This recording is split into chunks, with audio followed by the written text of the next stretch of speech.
Welcome back, everyone. Today I'm going to showcase 10 requested dividend stocks through my freshly minted Dividend Yield Theory Screener Tool. But before we jump into the tool and the analysis for these dividend stocks, I wanted to share a brief nugget of wisdom with you. Great investing decisions can be boiled down to accurately answering two simple questions. The first is, how fast will a given company grow in the future? And the second is, how attractively valued is that company's stock today? These two seemingly simple questions in theory are anything but simple in practice.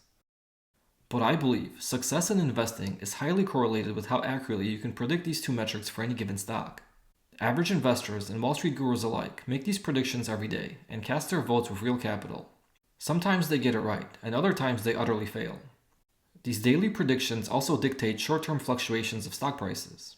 And this presents an opportunity for individual investors that are willing to bet against the trend of the market if they are convinced the market is mispricing a given stock. If you're an investor and you seek out individual stocks, I believe if you devote more time to improving your ability to accurately predict future company growth and to effectively value stocks, it will improve your long-term performance. Predicting future growth for any company is a challenging task, and that's something I will focus on today. But I will share with you some of the ways I tackle this question at the end of the video. Today I want to focus on the second question, determining how attractively valued a given stock is. Since the dawn of the stock market, people have attempted to value stocks, and through the trials and tribulations of history, we now have a handful of popular valuation models. As dividend investors, we are more fortunate as we have a few valuation techniques that are specifically catered to our subset of the investing spectrum. The three most popular models are the discounted cash flow model, the dividend discount model, and the use of multiples. I, for one, am not overly fond of the discounted cash flow model or the dividend discount model, because it takes a considerable amount of time to put them together, and both require you to make a handful of assumptions. Simple math tells us that making more assumptions leads to less accurate results and opens up a lot of room for error. Using multiples is much faster and simpler, but it is not specifically tailored to dividend stocks. The method I like the most instead is based on dividend yield theory, which can be considered a variation on the multiples valuation technique because it is applied using the same premise.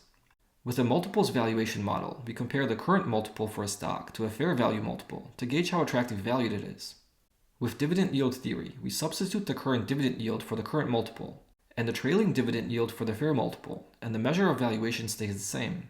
The theory has been around since the 1960s, and we can thank investment quality trends, a newsletter publisher and asset manager for popularizing it.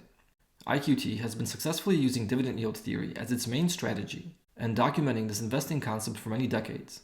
The theory is quite simple. It states that over time, dividend yields revert back to the mean, and it is best used when applied to quality companies that have strong business models and wide economic moats. Think mature blue chip stocks. This means that if a dividend stock currently offers a dividend yield that is higher than its trailing average, the stock is potentially undervalued, and vice versa. I like this valuation technique because it is simple to understand, fast to generate, and doesn't require making any assumptions. It's not a perfect tool, but no valuation model is. There are many sources today where we can find trailing average dividend yields. Seeking Alpha, for example, provides a 4-year average dividend yield for every dividend stock. My Schwab brokerage lists 5-year average yields. And if you use an online portfolio tracker, like the one offered by SimpliSafe Dividends, they too most likely show you a trailing dividend yield. I designed my own tool to allow me to measure a historical trading dividend yield, much like the sources I just listed. But there is one major difference between my tool and Seeking Alpha and Schwab and SimpliSafe Dividends. Each of the other sources generates the trailing dividend yield using only trailing data and provides a static value for the trailing average. I decided to take this theory to the next level by using a blend of the trailing and forward-looking dividend data, and to show the evolution of the average dividend yield as a fluid rather than static value over time. I think it'll be a lot easier to show than explain this, so perfect time to segue to the dividend analysis portion. Here's the lead tab of my dividend yield theory screener tool, and you can see a bunch of tables and charts here, but don't worry, I'll explain everything. The table at the very top is the area where I can analyze up to 10 different stocks at a time. All I need to do is enter the ticker symbols for the stocks I would like to review in column A and run the Google script. Let me populate the table with the first 10 stocks that were requested by you guys. We have Altria Group, ticker symbol MO, At&t, Tyson Foods, British American Tobacco, 3M Company, VF Corporation, Intel, Paramount Global, CVS Health, and Kroger. In total, there were 26 unique stocks submitted in the comments section of my recent post, and I will run them all through the screener, but let's start with these 10 first. Okay, let me now run the Google script, and what this will do is run a 12-year dividend yield theory analysis for each stock and spit out the results in this table. While the script is running, let me go over the output table. In column B, we have the current price for the stock. In column C, we have the fair price as defined by dividend yield theory. In column D is a simple calculation to show us how much over or undervalued each stock is. This is just a straight comparison between the actual and fair price. In column E, we have the current dividend yield and the 5-year trailing average dividend yield in column F. Column G shows the average annualized return for each trading day ending approximately 1 year ago and starting approximately 7 years ago. In total, this is a 6-year period excluding the most recent 12 months, since you can't really have an annual return if you don't have 12 months of market activity. Column H shows the average annualized return only for the days when the dividend yield theory suggested the stock was undervalued. And column I shows the average annualized return only for the days when the stock appeared overvalued. And column J through M shows the 1, 3, 5, and 10-year dividend growth rates. And I can see these values either through 2022 or 2023 by changing the value of a cell N1. Since not many stocks have raised their dividends in 2023 yet, it's probably best to look at the dividend growth through 2022. Okay, now that the table is updated with all the information, I can start analyzing these 10 stocks. But before we look at the dividend yield theory charts for any of these stocks, let me tell you what I personally look for with this tool. I like to see a chart where the valuation zones are trending higher. I like to see the actual price of the stock stay relatively close to the fair value range. And in the dividend yield chart, I like to see the trailing dividend yield not change much during the last 7 years. For me, these are good indicators of a solid history of positive growth and a stock that I can effectively apply dividend yield theory for.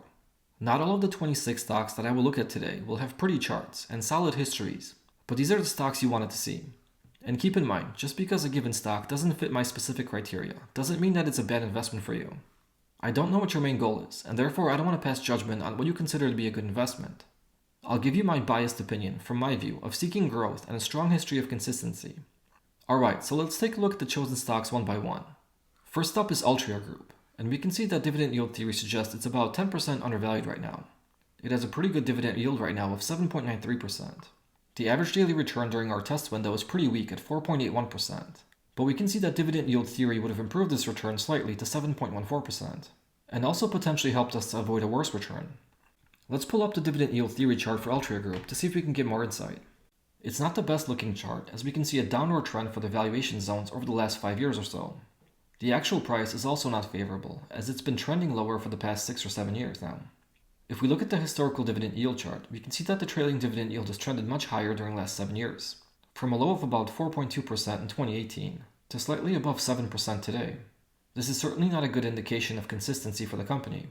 Altria Group has been raising its dividend for a long time now, but we can see that dividend growth slowing down in the last couple years. There's also some indication that this new 7 to 8% dividend yield range seems to be the new normal for the company. This isn't what I look for in a dividend stock, so the company is not appealing to me. Next up on the list is At&t, and it looks about 14.68% overvalued right now, probably due to its dividend cut from last year. It has a pretty good dividend yield of 5.76%, but historical returns have been pretty awful. The average daily return during our 6-year test window is just 0.12%. Using dividend yield theory would have improved this return slightly to 1.15%, but that's still a pretty low return in my book. Let's pull up the dividend yield theory chart for At&t and take a closer look. And just as I expected, we can see a downward trend and a pretty big drop around the dividend cut in 2022. So again, this is not the type of chart that I look for personally. The trailing average dividend yield has been trending higher during the last 7 years, from a low of about 5.16% in 2017 to about 6.6% today. At&t wasn't a high dividend growth stock, with a long history of dividend increases of 2%. And of course, following the dividend cut from last year, the annual dividend has fallen quite a bit. Next on the list is Tyson Foods, and it looks about 27% undervalued. It has a pretty decent dividend yield of 3.16%, but the return history is pretty awful. The average daily return during our 6-year test window is minus 2.56%, and using dividend yield theory would have only slightly improved this return to minus 2.12%. Let's pull up the dividend yield theory chart for Tyson and get a closer look. And we have another less than favorable dividend yield theory chart. We can see the overall trend is moving downward, with an annual boost from historically high dividend growth rates. The average trailing dividend yield has also increased quite a bit during the last 7 years, from a low of about 1% in 2016 and 17 to more than 2% today. Tyson did have a history of very strong dividend growth, especially between 2014 and 2020, but more recently that dividend growth has cooled off a little bit. Personally, it's not a dividend stock that I would seek out, but I'll let you make your own assumptions. Up next is British American Tobacco, that looks about 2% undervalued right now. It has a pretty strong dividend yield of 7.01%, and the historical returns are below par. The average daily return during our 6-year test window is 2.98%. Using dividend yield theory would have improved this return slightly to 4.26%. Let's pull up the dividend yield theory chart and get a closer look. And we have another chart with declining valuations during the last 7 years. The trailing average dividend yield has also climbed much higher during the last 7 years, from about 4% in 2016 and 17 to nearly 7% today. You'll have to excuse my dividend data here as it's in US dollars, and it doesn't exactly show the proper dividend growth rates for the company. But looking at the dividend stream in US dollars is more meaningful for me since I'm a US investor. So again, BTI is another stock that I would not seek out personally, as I prefer to see more growth and I'm not overly interested in high dividend yields. Next up on the list is 3M Company, and it looks about 35% undervalued right now. It has a pretty good dividend yield of 5.36%, but the historical performance figures are pretty awful. The average daily return during our 6-year test period is minus 10.01%, and using dividend yield theory would actually lead to a worse return of minus 10.73%. Let's pull up the dividend yield theory chart and get a closer look. And we have another chart with the valuation zones trending downward over the last 5 or 6 years or so. The trailing average dividend yield is also climbing higher, from about 2.5% 7 years ago to about 3.5% today. 3M Company has a long history of dividend growth, but during the last couple of years, that dividend growth is slowed to a crawl. It's not exactly the type of company I look for personally. Next up is VF Corporation, and it looks about 33% undervalued. It has a decent dividend yield of 4.43%, which was much better just a month ago before the dividend cut. The performance data for this stock is pretty awful, with the average daily return during our 6-year test window being minus 21.64%. Using dividend yield theory would have improved this return slightly to just minus 18.66%. Let's pull up the dividend yield theory chart and get a closer look. I would say the valuation zones here are trending a little bit lower, but it's really that dividend cut that was announced recently that is making this chart look pretty awful. The share price has also fallen about 75% from its all-time high of around $100 in 2020, which is very unfavorable. The trailing dividend yield has trended higher, from about 1.8% 7 years ago to about 3% today. And just a couple weeks ago, you could have picked up this stock with a dividend yield of about 7 to 8%. But after VF Corporation announced the new lower dividend rate, the dividend yield has been cut in half. The company is a dividend aristocrat, and it's pretty sad to see it break its long dividend growth history. As we can see on this chart, dividend growth has been slowing down pretty drastically over the last couple years. And after the latest cut, the projection for 2023 is a 40% reduction in the annual dividend. Of course, the company can still announce higher dividend rates throughout this year, and possibly maintain its dividend growth streak, but this will be a pretty wide gap to bridge. So VF Corporation is not an ideal stock for me. Up next on the list is Intel, and it looks about 45% undervalued right now. It has a pretty good dividend yield of 5.18%, but a pretty awful recent performance history. The average daily return during our 6-year test window is minus 12.22%, and using dividend yield theory would have actually made this return worse, to minus 24.01%. Let's pull up the dividend yield theory chart and take a closer look. And the chart actually looks better than the previous companies we looked at. In general, the valuation zones are trending higher, except for this little pullback in 2022. The chart also indicates that historically the stock has been mostly overvalued during the last 7 years. And that may be distorting this performance history data a little bit, since the only times dividend yield theory would have shown the stock as undervalued happened pretty recently. And of course we can see the stock price has crashed pretty dramatically during last year. Looking at the historical dividend chart, we can actually see the trailing dividend yield has trended lower, from about 3.4% in 2016 to a low of 2.5% last year. More recently, the trailing dividend yield has gone up a little bit to 2.83%, on account of the actual dividend yield climbing to all-time highs. Dividend growth for the company has been pretty consistent, with the occasional nicer bump here and there.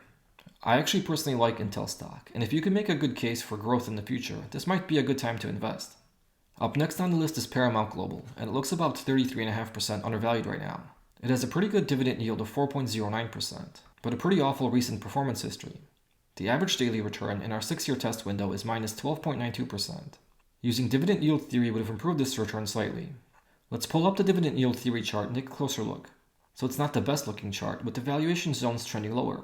And we can see this one anomaly for the price as it shot up sharply in 2021. At the very least, dividend yield theory would have prevented us from buying on the top of this rally. The trailing average dividend yield has climbed higher during the last 7 years, from a low of just a little bit more than 1% to about 2.7% today. Paramount Global has a pretty mixed history of dividend growth, with the last dividend increase being in 2020.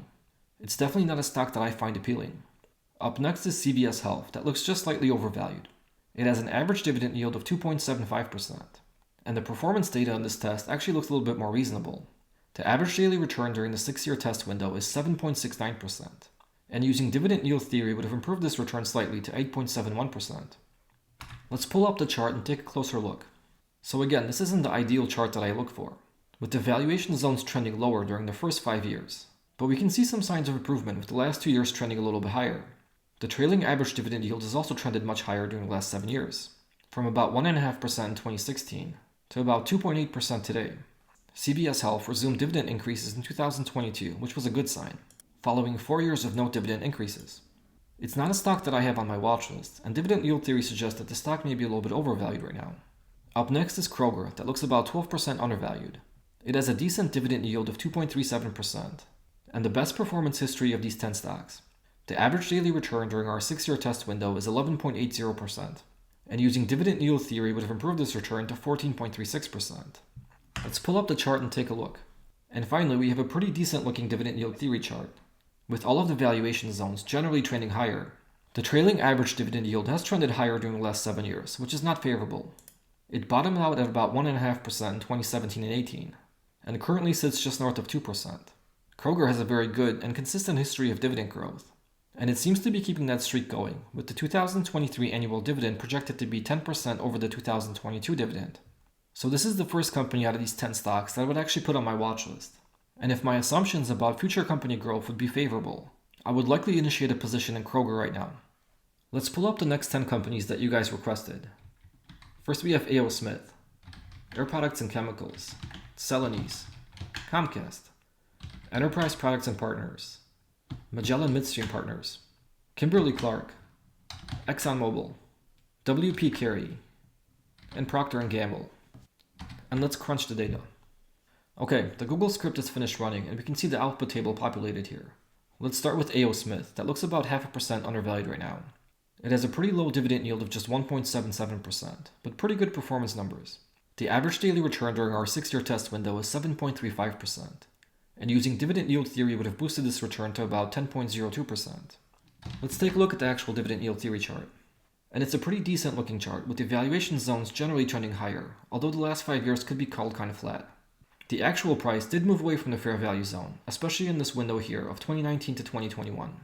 The trailing average dividend yield has been trending higher, from a low of about 1.13% in 2017 and 2018, to about 1.76% today. A.O. Smith has a good history of dividend growth, but that growth has been cooling off pretty recently. I personally like the stock, but I would like to see a little bit more consistency from the company. Up next is Air Products and Chemicals, and it looks about 6% undervalued right now, with a decent dividend yield of 2.49%. The performance history is pretty good. The average daily return during our 6-year test window is 9.9%, and using dividend yield theory would have improved this return to 14.83%. Let me pull up the chart now. And we do have a pretty good looking dividend yield theory chart, with all of the valuation zones trending higher over time. And we can see the actual price has trended pretty well with the fair value zones. The trailing average dividend yield has been pretty consistent, although it's been trending lower, from about 2.68% in 2016 to about 2.35% today. The company has a good history of dividend growth, with just a couple smaller increases in 2015 and 2019. So in general, a pretty good company with a history of growth and looking pretty attractive today. Up next is Celanese, and it also looks about 6% undervalued, with an average dividend yield of just 2.31%. The performance history is a bit lower compared to the last 2 stocks, with the average daily return during our 6-year test window being 3.47%. Using dividend yield theory would have boosted this return to about 8%. Let's pull up the chart and take a look. So the chart doesn't look as great as the one for Air Products and Chemicals, but the valuation zones are still trending upwards. The trailing average dividend yield has also trended much higher, from about 1.2% in 2016 to about 2.16% today. Celanese had a pretty good history of dividend growth, but the dividend increases have cooled off during the last couple years. I would personally like to see a little bit more consistency in this chart. Up next is Comcast, that looks about 25% undervalued. It also has a decent dividend yield of about 2.87%. But the performance returns are below par. The average daily return during our 6-year test window is minus 1%. Using dividend yield theory would have improved this return to 2.25%. Let's pull up the chart and take a closer look. The chart looks pretty decent with the valuation zones trending higher over time. The trailing dividend yield has also been pretty consistent, right around that 2% range. And the company has a pretty good history of dividend growth. So overall, a pretty good valuation report here, indicating that the company may be trading lower than it should be. Up next is Enterprise Products Partners, that looks about 3% overvalued. It does have a pretty high dividend yield of 7.32%, and a pretty good performance history, The average daily return during our 6-year test window is 10.83%. And using dividend yield theory would have improved this return only slightly. Let's pull up the chart and take a closer look. Not the best chart in my opinion, with all the valuation zones trending lower. And we can see that the stock has generally been undervalued based on dividend yield theory. Also not something that I like to see. The trailing average dividend yield has trended higher from about 4.9% in 2016 to about 7.5% today. The company does have a long history of dividend growth, but that growth has not been overly high. But given the attractive dividend yield, these growth rates are acceptable. It's not a stock that I would personally seek out, but I'll let you make your own assumptions. Up next is Magellan Midstream Partners, and it looks about 1% overvalued. It also has a pretty attractive dividend yield of 7.8%, and a pretty decent performance history. The average daily return during our 6-year test window is 7.45%, and using dividend yield theory would have not improved this return, likely because the stock has probably been undervalued during the last 7 years. Let's pull up the chart and take a look. And just as I expected, the stock has been undervalued during the last 7 years based on this chart, and the valuation zones are trending lower since about 2019 or so not exactly what I'm looking for. The trailing dividend yield has also trended higher, from a low of about 4% in 2017 to nearly 8% today. Dividend growth has been consistent but cooling off pretty drastically during the last couple years. This is not a stock that I look for, but it appears to be about fairly valued, and may be a good investment if your main objective is just dividend income. Up next is Kimberly Clark that looks about 9% undervalued. It has a pretty decent dividend yield of 3.73% and a somewhat low return history. The average daily return during our 6-year test window is just 2.27%. Using dividend yield theory would have improved this return to 3.56%. Let's pull up the chart and take a closer look. It's a pretty decent chart in my opinion, with all valuation zones trending higher over time. The growth trend is not significant, but in general moving in the positive direction. The trailing average dividend yield has also been pretty consistent. It has only moved from about 3.42% in 2016 to about 3.37% today. Dividend growth has been pretty slow, but very consistent. So a very consistent stock that hasn't offered much growth during the last 7 years, but does appear to be undervalued today. Up next is Exxon Mobil that looks about 70% overvalued. It has a pretty good dividend yield of 3.15% and a very good performance history. The average daily return during our 6-year test window is 27.05%. Using dividend yield theory would have actually led to a lower return of just 26.48%. Let's pull up the chart and take a closer look. Not the best looking chart in my opinion, with all of the valuation zones trending lower. And we can see the actual price falling from about 2016 to 2021, and then climbing sharply following the 2020 pandemic and the oil rally. The trailing average dividend yield has trended higher during the last 7 years, but is flattening out recently. It has climbed from about 2.84% in 2016 to about 5.4% today. Exxon does have a long history of dividend growth, but the growth rates have been below par for the last decade or so. Exxon is not a stock on my watch list, and based on this chart, it looks like we already missed the opportunity with this one. Up next is WP Carey that looks about 11% overvalued. It has a pretty good dividend yield of 5.06% and a pretty good performance history. The average daily return during our 6-year test window is 10.12%, and using dividend yield theory would have improved this return to 11.53%. Let's pull up the chart to take a closer look. And it's a pretty decent chart, with the valuation zones moving slightly higher over time, and dividend yield theory accurately pointing out a couple opportune entry points. The trailing average dividend yield has been pretty consistent during the last 7 years. It has moved a little bit from about 5.7% in 2016 to a little bit more than 6% around 2019, and back down to 5.7% today. WP Carey doesn't have the best dividend growth rates, but it does offer a pretty attractive dividend yield of 5% today. I do own a position in this company today, but I will likely wait for the price to come back to the fair value range before I add more. And up next we have Proctor Gamble that looks about 1% overvalued. It has a pretty decent dividend yield of 2.66% and a pretty average return history. The average daily return during our 6-year test window is 7.8%, and using dividend yield theory would have improved this return to 13.02%. Let's pull up the chart and take a closer look.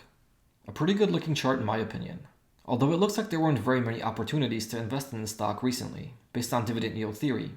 The trailing average dividend yield has been pretty consistent, although it's dropped a little bit recently.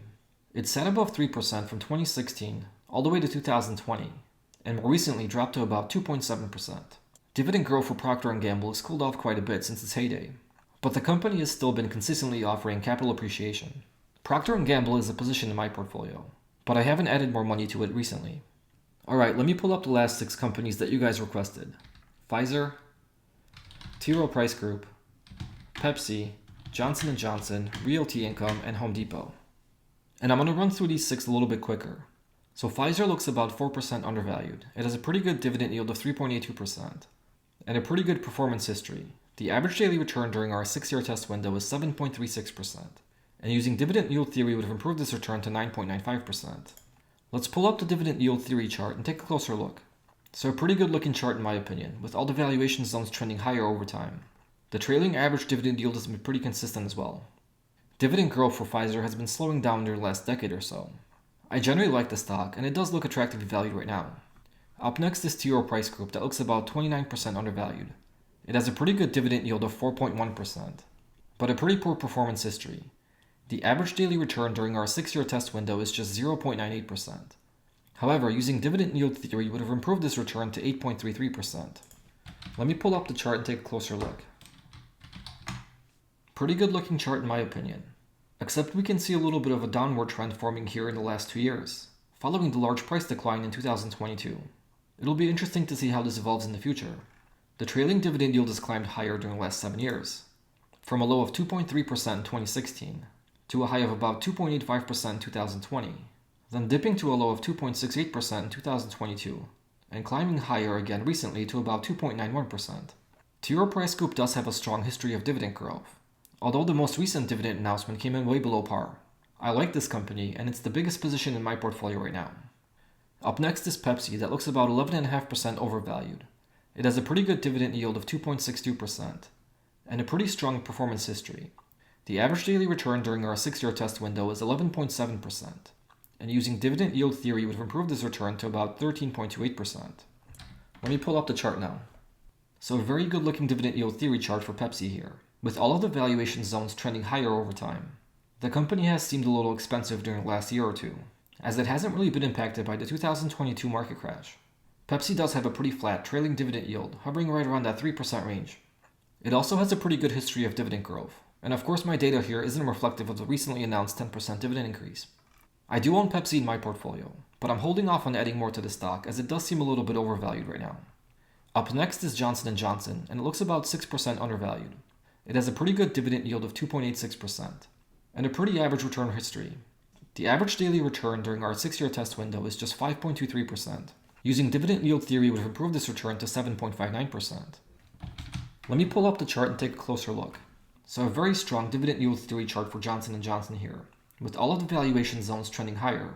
The trailing average dividend yield has actually trended lower during the last 7 years, from about 3.15% in 2016 to about 2.66% today. Dividend growth has been pretty consistent in that 5 to 7% range. I own a position in Johnson & Johnson in my portfolio, and I've actually been adding more to it recently. Up next is Realty Income, and it looks about 3% undervalued right now. It has a pretty good dividend yield of 4.5% and a decent performance history. The average daily return during our 6-year test window is 6.07%, and using dividend yield theory would have improved this return to 10%. Let me pull up the chart and take a closer look. So another good looking dividend yield theory chart, with all of the valuation zones trending higher over time. The trailing average dividend yield has also been pretty consistent during the last 7 years. Dividend growth for Realty Income has been slow and steady, but very consistent over time. And the last company you guys requested was Home Depot, and it looks about fairly valued right now. It has a decent dividend yield of 2.37% and a pretty good return history. The average daily return during our 6-year test window is 11.99%, and using dividend yield theory would have improved that return to 15.47%. So let's pull up the dividend yield theory chart and take a closer look. Another great looking chart here, with all of the valuation zones climbing much higher over the last 7 years, and the actual price trending very well around the fair value zone. The trailing average dividend yield has also been pretty consistent, sitting around 2.25%. Home Depot has an excellent history of dividend growth, with the last 10 dividend increases all being in double digits. I do own a position in Home Depot in my portfolio, and I have added more to it recently. Now that we have covered all 26 stocks, and you had a chance to see my dividend yield theory tool in action, let me wrap up here with a brief discussion about future growth. I personally think trying to project how fast the company will grow in the future is very difficult, but it's also more important than valuation. Because if you can find a company that will post above average growth over an extended period of time, even if you pay a premium for the stock today, you will likely end up with pretty good long-term returns. I personally like to start my review of a business by looking at its history. Does it already have a good history of growth? And if so, how consistent has that growth been? Dividend yield theory charts can give you a sense of growth and consistency, but looking at the company's financials will paint a better picture. Seeking Alpha is my main go-to source, but really any financial website that shows detailed financials will do. I start with the income statement, and I switch to View to show year-over-year growth. I look at the top-line revenue growth figure, and for example here, you can see that Johnson & Johnson has for the most part grown its revenue pretty consistently, aside from a small setback in 2016. In 2019 and 2020, revenue growth was below par, but the company made up for these two below-average years in 2021. Operating income follows the same general pattern, but has been a little bit less consistent. And net income seems to be all over the place, so we should switch back to absolute values to see what's going on here. 2017 looks to be the year throwing the year-over-year growth out of whack, and that is due to the larger than normal income tax expense. Aside from this off year, I'd say net income has also been fairly consistent. I'd say overall the financials look good, because we have a general trend of growth and a pretty decent consistency during the last decade. Next, I'd like to head over to the growth data on Seeking Alpha, and we can see a pretty poor rating for the company. This is primarily due to the recent growth being below the 5-year average, and lower than the sector median. That's not ideal, but we have to keep in mind that Johnson & Johnson did have that post-pandemic pop in its financials, so perhaps that is elevating the 5-year average somewhat. If we jump over to the profitability tab, we can see that Johnson & Johnson has a great rating of A+, because recent results are better than 5-year averages, and generally superior compared to the sector median. And the last tab I like to see here is the Earnings Estimates tab under the Earnings menu. We can see that analysts are projecting slow but steady earnings growth for Johnson & Johnson over the next few years. Revenue growth is projected to be a little bit lower, but also very consistent. Overall, I'd say the company looks fairly good with projected growth in the future. It may be lower than what we have seen in the past, but nevertheless, positive growth should lead to long-term capital appreciation, if we can time our entry into the stock accurately. So that's my preliminary review of future growth. If I like the company after this initial review, I'll read a few articles to see what other investors think. I'll look at the latest earnings presentation and put my thoughts together along with my valuation to make a decision of whether I want to invest in the stock. I hope you found this content beneficial. If you did, I'd appreciate if you gave this video a like. Thank you for watching and see you next time.